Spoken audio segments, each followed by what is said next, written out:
बिस्मिल्लाहिर्रहमानिर्रहीम। नाज़रीन अस्सलाम वालेकुम। मैं हूँ इमरान वसीम। नाज़रीन, साबिक़ वज़ीर आज़म इमरान ख़ान को जो साबिक़ सदर आसिफ़ अली ज़रदारी ने गुज़िश्ता रोज़ 10 अरब भर जाने का नोटिस भेजा था,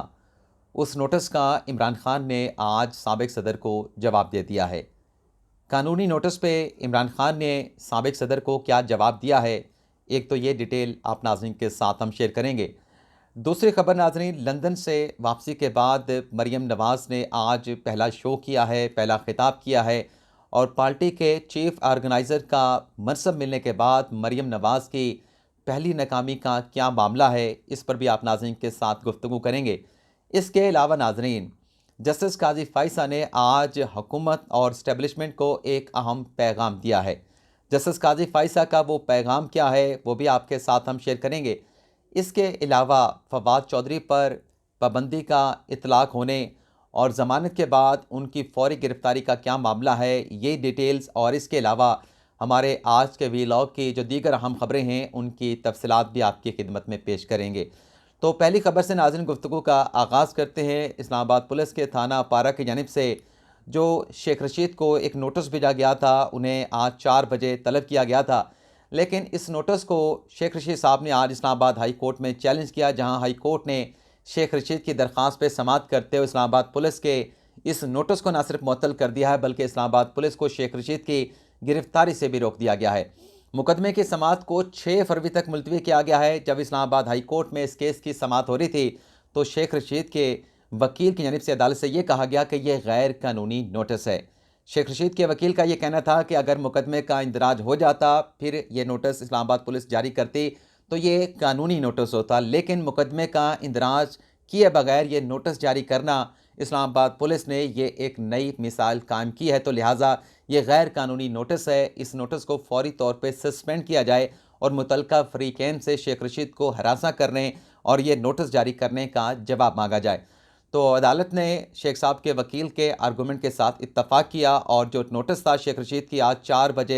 तलबी का, उसको सस्पेंड कर दिया और इस मामले पर 6 फरवरी को इस्लामाबाद पुलिस के थाना अपारा के जो एसएचओ हैं, उनसे जवाब तलब कर लिया है। दूसरी नाज़रीन डेवलपमेंट ये हुई है कि इस्लामाबाद की डिस्ट्रिक्ट एंड सेशन अदालत में जो फवाद चौधरी की जानिब से ज़मानत की दरख्वास्त दायर की गई, इस ज़मानत की दरख्वास्त को मशरूत तौर पर अदालत ने एक्सेप्ट कर लिया है। फवाद चौधरी को रिहा करने का अदालत ने हुक्म भी दे दिया है, लेकिन साथ में अदालत ने फवाद चौधरी पर यह पाबंदी भी लगा दी है कि जिस किस्म का उनकी जानिब से स्टेटमेंट दिया गया, बयान दिया गया, अब वो इस किस्म के बयानात या इस किस्म के अल्फाज जो है वो आगे आने वाले दिनों में इस्तेमाल नहीं करेंगे।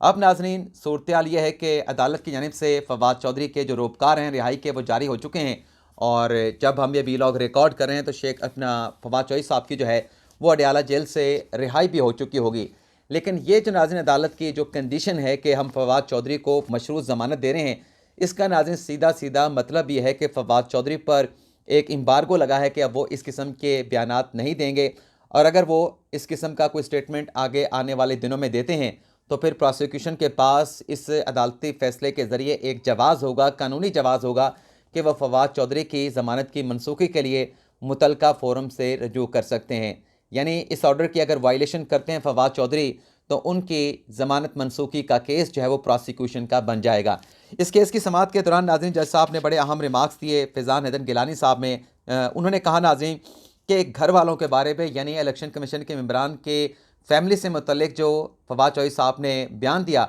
उस पर जज साहब का कहना था कि फैमिली के बारे में बात करने का क्या मतलब है।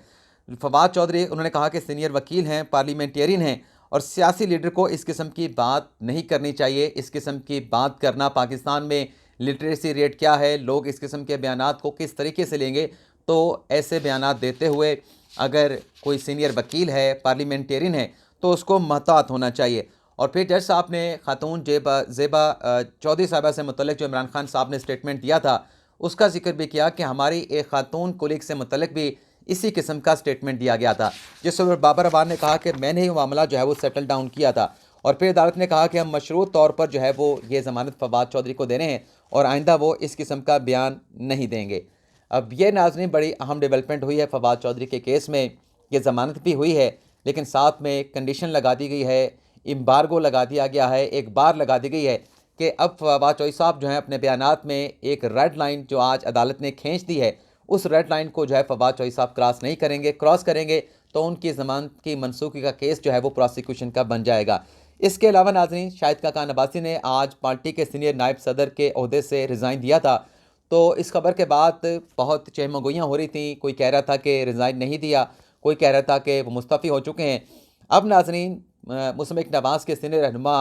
मोहम्मद ज़ुबैर ने शाहिद खाकान अब्बासी के इस्तीफ़े की तस्दीक कर दी है और साथ में उन्होंने ये भी कहा है कि शाहिद खाकान अब्बासी ने जो पार्टी का नायब सदर का ओहदा है उससे इस्तीफ़ा दिया है, वो नून लीग में मौजूद हैं और पार्टी के ये जो इस किस्म के ओहदे हैं वो शाहिद खाकान अब्बासी जो कि सीनियर रुकन है मुस्लिम लीग नवाज़ के, उनके लिए ऐसे ओहदे जो है वो अहमियत नहीं रखते। अब आ जाते हैं कि जस्टिस काजी फैसल ने आज इस्टेब्लिशमेंट और हुकूमत को क्या पैगाम दिया है। नाज़रीन, खैबर पख्तूनख्वा के एक फौजदारी केस में ज़मानत का मुकदमा था जस्टिस काजी फैसल की अदालत में, जिसमें नाज़रीन जस्टिस काजी फैसल ने ये रिमार्क्स दिए हैं जो पेशावर में सानिया हुआ, जिसमें 100 से ज़्यादा शहीद हुए लोग और ज़ख्मी भी बहुत बड़ी तादाद में हुए। तो जस्टिस काजी फैसल ने उसी इंसिडेंट से मुतल्लिक जो है वो रिमार्क्स दिए हैं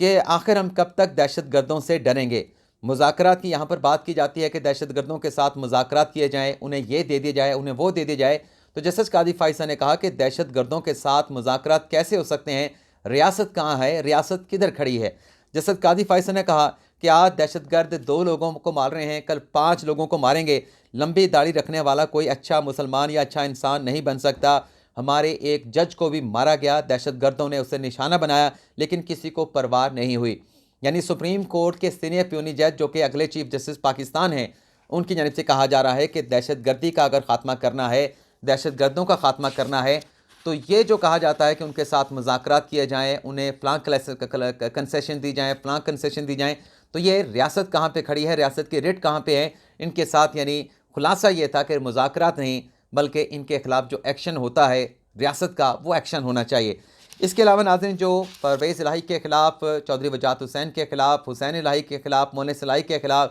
जो मुख्तलिफ़ मुकदमात का इंदराज हो रहा था, रेड किए जा रहे थे, इस मामले पर नाज़रीन आज परवेज़ इलाही साहब ने लाहौर हाई कोर्ट में एक दरख्वास्त दायर की है। हाई कोर्ट के जस्टिस शहराम सरवर साहब ने परवेज़ इलाही की इस दरख्वास्त पर समाअत की है और जितने भी मुकदमात हैं, चाहे वो परवेज़ इलाही के ख़िलाफ़ हैं, वजाहत हुसैन के ख़िलाफ़ हैं, हुसैन इलाही के ख़िलाफ़ हैं, उन तमाम मुकदमात की तफसीलात जो हैं वो अदालत ने तलब कर ली हैं। इसके अलावा नाज़रीन, एक और डेवलपमेंट हुई है। इलेक्शन कमीशन का जो फैसला काफ़िले की जानिब से सुनाया गया कि चौधरी शुजात हुसैन जो है वो पार्टी के सदर हैं और तारिक बशीर चीमा पार्टी के सेक्रेटरी जनरल रहेंगे। इस फैसले के बाद नाज़रीन अब चौधरी परवेज़ इलाही से जो मुस्लिम लीग हाउस है वो वापस लेने की तैयारियाँ शुरू कर दी गई हैं और इस सिलसिले में कहा गया है कि आइनी और कानूनी जो तकाज़े हैं वो पूरे करने के बाद परवेज़ इलाही से और कामल अली आगा से ना सिर्फ पार्टी के जो ओहदे हैं वो वापस ले लिए जाएंगे, बल्कि जो मुस्लिम लीग हाउस है लाहौर में और इस्लामाबाद में, ये दोनों मुस्लिम लीग काफ के जो दफातर हैं ये भी परवेज़ इलाही से जो है वो वापस ले लिए जाएंगे। इसके अलावा नाज़रीन, एक सिंध से ख़बर है और ख़बर या नाज़रीन ये है कि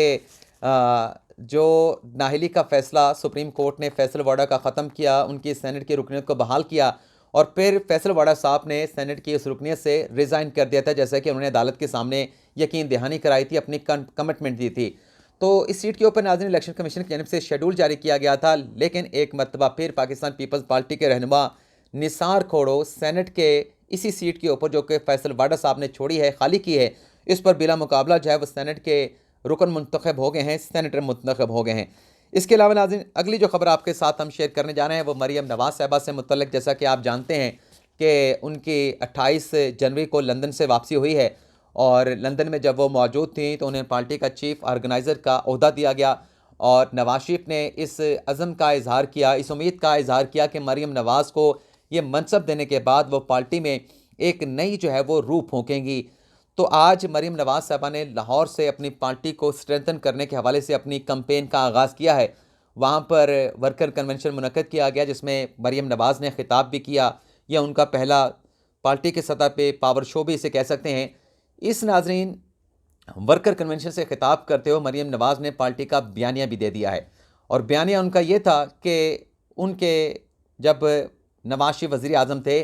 तो उनके दौरे हुकूमत में उनके वालिद को, मुल्क के वज़ीर आज़म नवाज शरीफ को 5 लोगों की जानिब से टारगेट किया गया और उनके नाम पूरे तो नहीं लिए मरियम नवाज़ ने, यानी साबिक़ चीफ जस्टिस साकिब निसार का उन्होंने नाम लिया, पूरा नाम नहीं लिया। आसिफ सईद खोसा का उन्होंने नाम लिया, साबिक army chief general Qamar Javed Bajwa का उन्होंने नाम नहीं लिया, लेकिन इशारा उनकी तरफ था। और साबिक DGI का उन्होंने जिक्र किया, फैज़ हमीद साहब का जिक्र किया और इमरान खान का जिक्र किया। उन्होंने कहा कि ये 5 लोग हैं जिन्होंने हमें टारगेट किया। अब हमारा बयानिया जो है वो ये होगा कि हम इन 5 लोगों को मुल्क के मसाइल का, मुल्क के बहरान का जो है वो ज़िम्मेदार ठहराएंगे। ये आज मरीम नवाज़ साहिबा ने जो है वो अपना बयानिया दिया है। लेकिन नाकामी वाली जो बात है, आज जो शाहिद खाकान अब्बासी का इस्तीफ़ा आया है कि जिस तरीके से रिपोर्ट किया गया कि मरीम नवाज़ को ये ज़िम्मेदारी मिलने के बाद शाहिद खाकान अब्बासी ने कहा कि वो पार्टी के साथ इस मनसब के ऊपर मज़ीद नहीं चल सकते, वो पार्टी में रहेंगे लेकिन वो कोई ओहदा नहीं लेंगे। तो ये मरीम नवाज़ की एक नाकामी जो है वो कही जा रही है। लेकिन इस मामले के ऊपर जो शाहिद खाकान अब्बासी ने स्टेटमेंट दिया है, इस पे मरीम नवाज़ का मौक़िफ़ सामने आया है, जिसमें उन्होंने कहा है कि शाहिद खाकान अब्बासी मेरे भाई हैं, उनके जो भी रिजर्वेशन है उनको दूर किया जाएगा, उनसे मैं जल्द जो है वो मुलाकात भी करूँगी। ये मरीम नवाज़ साहिबा ने इस बात का ऐलान भी किया है। इसके अलावा नाज़रीन, आज साबिक़ वज़ीर आज़म इमरान खान ने ज़मान पार्क लाहौर में सहाफ़ियों के साथ एक मुलाकात की है और इस मुलाकात में गुज़िश्ता रोज़ जो साबिक़ सदर आसिफ अली ज़रदारी ने इमरान खान साहब को 10 तरफ हरजाने का नोटिस दिया था कि खान साहब का जो एक स्टेटमेंट था जिसमें उन्होंने ये कहा था कि साबिक़ सदर आसिफ अली ज़रदारी ने उनके ख़िलाफ़ एक प्लान C बनाया है जिसमें एक दहशतगर्द तंजीम की खिदमात हासिल की गई हैं और उस प्लान में सिक्योरिटी इदारों के ताकतवर लोग भी शामिल हैं। तो उस बयान के ऊपर कल एक नोटिस आसिफ अली ज़रदारी ने इमरान खान साहब को भेजा था जिसमें यह कहा गया था कि आप 14 रोज़ के अंदर इस बयान के ऊपर या तो माफ़ी मांगें या अगर आप माफ़ी नहीं मांगते तो फिर आपके ख़िलाफ़ 10 तरफ हर्जाने का मुकदमा किया जाएगा। और ये केसेस जो है वो ज़रदारी ने अपने नोटिस में कहा था कि वो पाकिस्तान और UK दोनों ममालिक की अदालत में आपके ख़िलाफ़ ये डेफामेशन और जो फौजदारी केसेस हैं वो आपके ख़िलाफ़ फ़ाइल किए जाएंगे। तो ये नोटिस भेजे हुए कोई 24 से 36 घंटे भी नहीं गुजरे थे कि आज इमरान खान साहब की जो सहाफ़ियों के साथ मुलाकात हुई है। इस मुलाकात में इमरान खान साहब ने कहा है कि मैं जो स्टेटमेंट मैंने आसिफ अली ज़रदारी के हवाले से दिया था, मैं अपने उस बयान के ऊपर कायम हूँ। अगर आसिफ अली ज़रदारी ने मेरे ख़िलाफ़ डेफामेशन का यानी हद तक का केस करना है, मुकदमा करना है तो बेशक करें। और साथ में इमरान खान साहब ने यह भी कहा है कि हद तक का मुकदमा वो फ़ाइल करता है जिसकी कोई इज़्ज़त होती है, जिसकी कोई इज़्ज़त ना हो वो क्या हद तक का मुकदमा जो है वो दायर करेगा। यानी इमरान खान साहब ने ये स्टेटमेंट दे के ये ऐलान कर दिया है कि वो इस केस में जो उन्हें कानूनी नोटिस साबिक़ सदर आसिफ अली ज़रदारी ने भेजा है अपना दिफा करेंगे। जाएँ आसिफ अली ज़रदारी अदालत में जाके मेरे ख़िलाफ़ डेफामेशन का सूट फाइल करें, मैं वहाँ अदालत में अपने बयान का जो है उन्हें जवाब दूंगा। ये आज की हद तक खान साहब का स्टेटमेंट है। लेकिन देखना ये होगा कि जब डेफामेशन का केस फाइल होता है, अगर ज़रदारी उनके ख़िलाफ़ UK और पाकिस्तान में ये केस फाइल करते हैं तो उस केस में इमरान खान साहब का जो तहरीरी जवाब होगा तो क्या वो इन्हीं पैरामीटर के ऊपर, इन लाइंस के ऊपर होगा जो आज सहाफ़ियों के साथ मुलाकात में इमरान खान साहब ने दिया है कि मैं अपने मौक़िफ़ के ऊपर कायम हूँ। और इसी बैठक में खान साहब ने यह भी कहा कि मैंने जो पंजाब और खैबर पख्तूनख्वा की असम्बलियाँ तहलील की हैं ये मेरी बेहतरीन हिकमत अमली थी। खान साहब ने कहा कि मैं अगर दोनों असम्बलियों को तहलील ना करता तो इलेक्शन यानी कौमी असम्बली के इलेक्शन भी नहीं होने थे, इन्होंने इलेक्शन नहीं करवाने थे। और जब ये खान साहब बात कर रहे थे सहाफ़ियों के साथ तो वहाँ पर एक और ख़बर मीडिया के ऊपर ऑन एयर हुई जिसमें यह कहा गया कि एक तो सुबह ख़बर सामने आई कि गवर्नर खैबर पख्तूनख्वा ने इलेक्शन कमीशन को ख़त लिख दिया है, उसमें कोई तारीख़ इलेक्शन की नहीं दी गई। तो इसी किस्म का लेटर गवर्नर पंजाब मियाँ बलीगौर रहमान ने इलेक्शन कमीशन को लिखा है, स्पीकर पंजाब असम्बली सब्तैन खान को लिखा है और जो PTI के साबिक़ पार्लिमानी लीडर हैं उस्मान बुज़ार, उन्हें भी ख़त लिखा गया है। और इस ख़त में भी पंजाब के गवर्नर मियाँ बलीगौर रहमान ने पंजाब में इंतखाबात के हवाले से कोई तारीख़ नहीं दी। इलेक्शन कमीशन से कहा गया है कि इस वक्त जो मुल्क की सिक्योरिटी की सूरत हाल है, मुल्क के जो माशी हालात हैं उससे मद्देनज़र रखते हुए तमाम स्टेक होल्डर के साथ मुशावरत करके इलेक्शन की तारीख़ का जो है वो ऐलान किया जाए। तो ये जो नाज़रीन लेटर गवर्नर्स के इलेक्शन कमीशन को लिखे गए हैं KPK के गवर्नर की तरफ से और पंजाब के गवर्नर की तरफ से, उससे बज़ाहिर ऐसा लग रहा है कि ऐसा माहौल बन रहा है कि पंजाब और खैबर पख्तूनख्वा में जो सूबाई असम्बली के इलेक्शन हैं उन्हें जो है वो लिंगर ऑन किया जाए, उन्हें इल्तवा में डाला जाए। देखते हैं फर्दर इस हवाले से क्या सॉलिड डेवलपमेंट होती है। हम आपसे इजाज़त चाहेंगे। अल्लाह ताला हम सब का हामी नासिर, अपनी ढेर सारी दुआ में याद रखिएगा। अल्लाह हाफ़िज़।